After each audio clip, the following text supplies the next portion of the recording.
Welcome to another edition of Daily Airline News focusing on the search for MH370. I'm Jeffrey Thomas and delighted to say once again joined by my co-host Blaine Gibson. Hey Blaine, how are you? I'm fine, Jeffrey. How are you? Good, good. So today, viewers, we're going to be going through some of your questions and just having a bit of a fireside chat about all things debris and some other subjects as well, which have come up. So let's start off, Blaine, with Jeff Daniel 814. He was referring to our previous episode about the debris and the conspiracy theories. Excellent summary. The only way to deal with these conspiracies is to ignore them. My stance is the same as Mentour Pilot and many others. The only thing that counts is evidence and conclusions drawn from that evidence. So keep up the good work by reinforcing what evidence is currently available. Now, you'd agree with that, Blaine, wouldn't you? You're sort of finding hard evidence. Yes, Jeff, thank you. I agree totally with that. I am open to conspiracies to commit or cover up only if they are supported by evidence and science. Mm. However, a lot of these baseless, ridiculous claims that MH370 was shot down in the South China Sea, buried at Baikonur, crashed in the Malacca Strait or the Andaman Sea, landed at Diego Garcia, is intact underwater or in some hangar, or abducted by alien technology. Those are conspiracy theories that are contradicted by all the evidence to such an extent that they are not theories, but fantasies. So, Mm. yes, I just ignore them and continue to work hard to find the plane and the truth. Yeah. So Brian Bosomworth 7555, gents, I just love these episodes, and when I hear all the honest, factual, experienced views from you three, I'm now starting to think slightly differently. To me, military radar from Diego Garcia would have tracked MH370 and know its final resting place, but they can't announce it due to top security information relating to tracking of systems.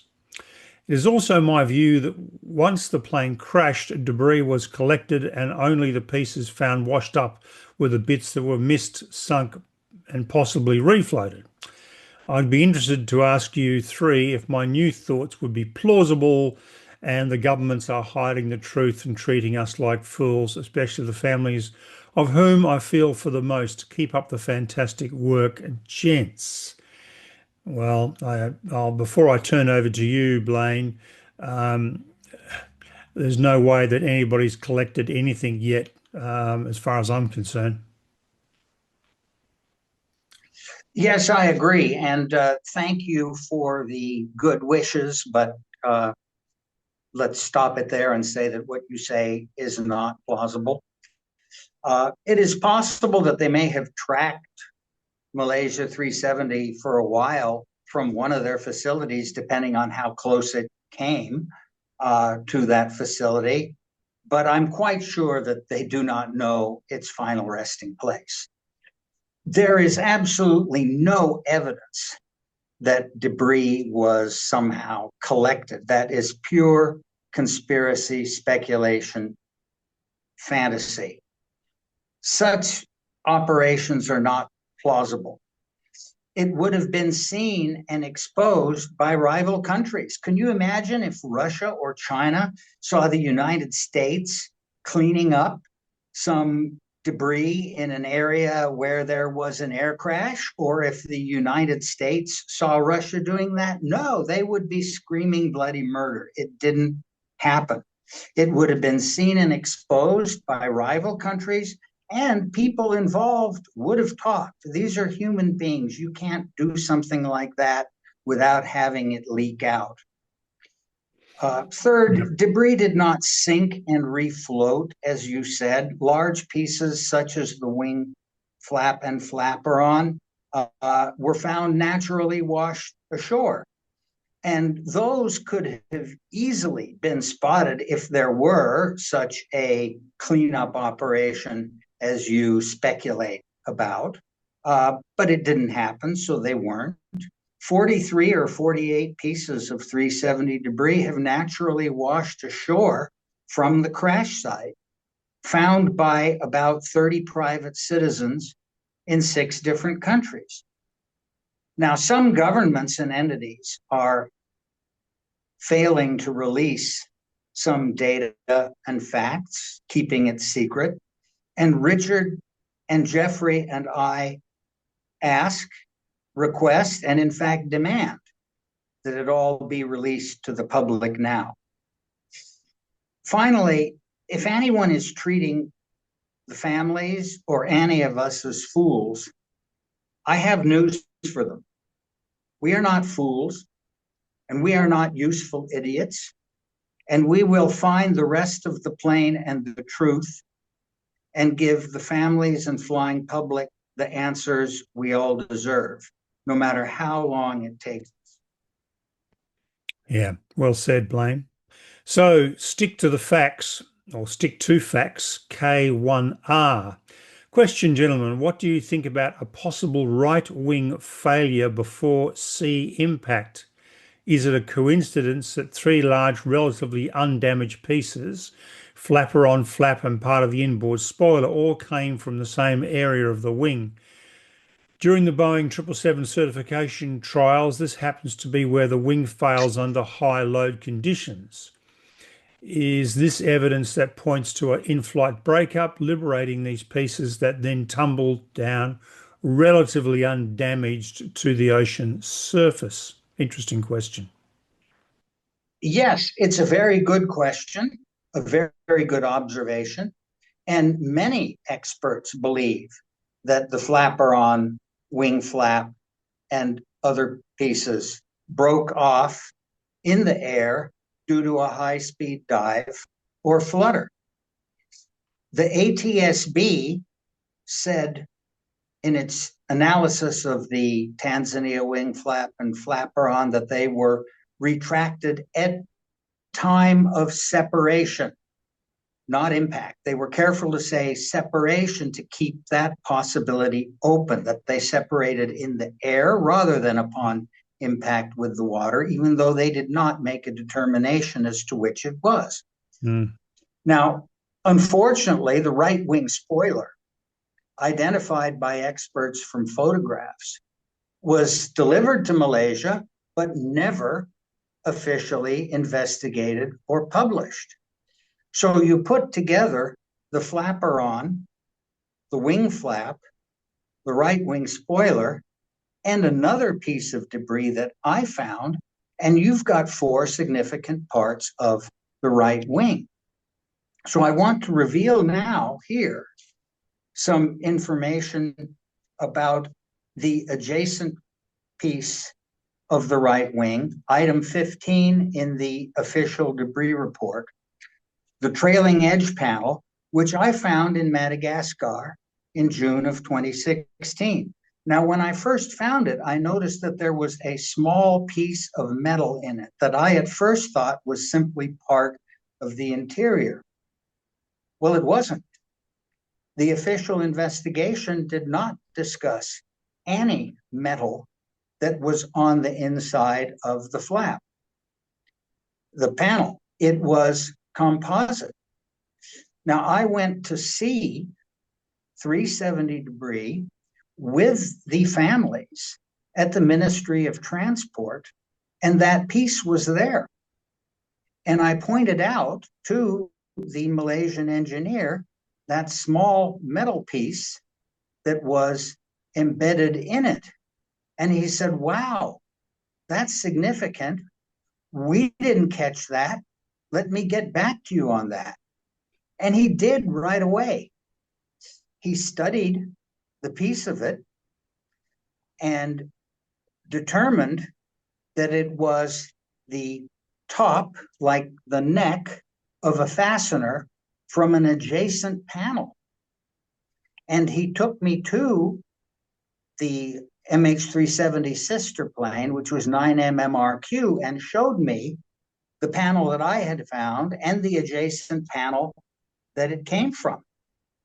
And what that is it's significant because it either impacted with the adjacent panel in the air when it broke up or when it hit the water. We don't know which, but it was described to me by an expert as the outer perimeter of the head of a 100 HL 103 series fastener that failed in tension. So expert engineers need to look at all of those and determine if this was a mid-air breakup on the way down or if it was when the plane impacted the water.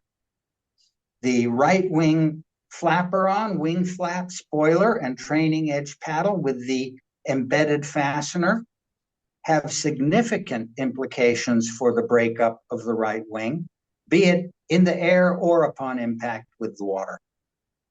It's fascinating, and it just underscores, Blaine, what you and we and myself and Richard have been saying all along, that Malaysia should take all these pieces of debris seriously, no matter how small and how insignificant, because they've all got a story to tell. And Yes. the smallest piece could really lead us to a breakthrough of and tell us more about exactly what happened, particularly with the breakup of the aircraft. So yeah, that's really interesting. So the Hera Yes. J, thanks. Another excellent episode, Jeffrey and Blaine. The baggage container was a good point indeed. About finding debris from shorelines, I harnessed a portable hyperspectrum camera for that. It's a very effective device to reveal items which are hard to recognize by the human eye. You just need to know the spectrum profiles you're looking for. I think the whole set of the Boeing 777 material spectrum profiles could be defined. There are also hyperspectrum cameras for drones, but I don't know if any civilian could have access to a high quality one. If it's possible, money can be bottlenecked. If it's possible, money can be the bottleneck. Boeing said that. I hope such a survey could be done anyway, or at least a trial, for example, near the area where the flaperon was found. Interesting comment. Yes, it is. And it's a great suggestion. And I really wish that that had been done 9 and 10 years ago. Remember, Madagascar proposed a search to Malaysia, which they did not agree to do. And there should have been official searches back then, and it's still not too late. The best place to do it now to find something perhaps big and buried in the sand would be in the outer sandy reefs and atolls of Mauritius, in the northeast coast of Madagascar, in Mozambique, and in South Africa, and maybe even over on the skeleton coast of Namibia for anything that leaked into the Atlantic. And also, as Jeffrey pointed out, the wild, barren south coast and shoreline of Australia Mm, and Tasmania for Tasmania. any debris that's circled back. Yes. Mm, So mm. that should be done. And if you have such equipment and want to meet me, I'd be absolutely delighted to join you. And the west coast of Tasmania is a beautiful place to visit. I've been there and it's really gorgeous. So, Gabs, Me too. 1982, question. The aircraft flew for hours from the Straits of Malacca to the southern part of the Indian Ocean. This time may have given the person operating the aircraft the opportunity to access and disable the electrical circuit breakers of the black box. While flying in autopilot mode, the person in control of the aircraft could have done anything on board for many hours.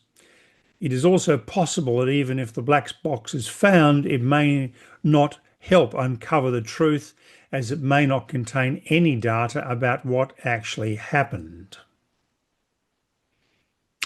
I don't know. Well, those are interesting points. Now, we don't know for sure if anyone was alive on the plane after that point and for how long. Richard's research shows that there was, but that person was in very busy flying the plane Mm, manually, so wouldn't have had the ability to go do that. Uh, if there was anyone flying until the end, it is speculation as to what they might have done in between that time. The possibility that the black boxes were disabled or damaged on impact or afterwards is not a reason to give up looking for them. There is every reason to believe that they were functioning and found and can be found and recovered, and the data retrieved. The FDR, flight data recorder, would be the holy grail and answer most questions for the whole flight. The cockpit voice recorder would answer questions for the last 2 hours. All they need to do to find them is search in the right place and try, and they can find and recover them. And even finding the crash site alone will tell us more than we know now. So we can't give up. We've got to keep on searching. I would have thought it would be highly improbable that whoever's flying the aircraft, be it a hijacker, be it the captain, they would not go back into the cabin of the aircraft, because that's where the access door is on the in the galley area just behind the cockpit. I think that cockpit door would have stayed locked for the entire journey, so I don't think that's a possibility. Imperfect Stranger, there Makes is sense. yeah, there's a, Imperfect Stranger says there's a small bulk cargo area on the 777 towards the tail of the aircraft, which doesn't use containers. That's perfectly correct for last minute baggage and smaller items. However, the tail area is one of the strongest sections, and items put there are often secured with very strong webbing. That's true too. I may be mistaken, but I may have seen crew bags placed there on some airline flights. Probably best to ask cargo loading staff. Sometimes live animals, such as pets, are also put there. That's more of a statement from Imperfect Stranger, and what he says is perfectly correct. That is the case. Star Galaxy Yes. Universe 761. I don't even understand why the pilot would attempt to control ditching. I believe it was purposeful, and why would they want to ditch? If not as if they were going to get on a raft and paddle to shore. It makes more sense to me that they wanted a quick end and to make the plane as hard to find as possible, with as much destruction as possible. A nose-in crash at high speed would and did most likely help accomplish that. You got any thoughts on that one, Blaine? Yes, I agree that an attempt at ditching in 3 meter waves in the southern Indian Ocean makes absolutely no sense. More important, the physical debris evidence, shattered main cabin debris and retracted wing flaps, run counter to an attempt at ditching and totally disprove a successful one. Hmm. Without speculating on what may have been on the mind of someone who was in the cockpit or may have been in the cockpit at the end of the flight, a high speed dive crash would happen on a ghost flight, and a piloted flight in which the objective were to perish and destroy the aircraft would also be with a high speed dive crash. So I would agree with you that in either case, a ditching does not make sense. Imperfect Stranger again. He's very prolific with his comments and It's questions. good. And they're good ones. Yeah, absolutely. I mean, most of them are good questions. So we might give Imperfect Stranger a rest for a while. Um, Aircraft composite materials have to have a conducting metallic material embedded in or sprayed onto them to disperse electrostatic charges and diffuse lightning strikes. Anyone who has had to do electrical bonding checks on aircraft wing to body fairing knows what a painful, laborious task it is. I imagine that metal detectors could pick up this coating. He's absolutely right. With all composite, there is a mesh involved to do with lightning conducting. So a metal detector would do the job of finding debris buried in the sand. It would for the external debris that had the lightning Yeah, strike protection, but I can say this, the internal honeycomb, which doesn't. I've this is a sample I take around and I've carried it through metal detectors in many airports and it never sets them off. Yeah, no, as you know, you make a very good point, Blaine. So Barney R, Uniform 2 Delta. Super job as always, gentlemen. In regards to the controlled ditching theory, I would agree with Blaine for my 2 cents worth.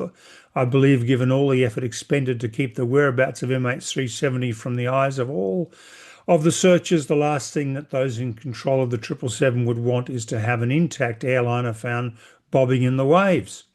I think that also explains why it flew until fuel exhaustion. Once MH370 was overdue, the search starts and it's still flying around. I don't think the searchers were looking up, they were looking at the blue expanse of the ocean. Even though signalling devices on the 777 were deactivated, the pilots stayed clear of Earth-based radars. So for me, sadly, the liner is in many, many pieces. Again, Jeffrey, Richard and Blaine, thank you for your tireless devotion to getting the answers for all who cared. Blessings to you all. I'd like, if I can, in response to Imperfect Stranger, make a observation as to why it is so important whether the aircraft is intact or mostly intact, underwater or shattered. It's a nice debating concept for us. However, to an underwater search company, they need to know what to look for.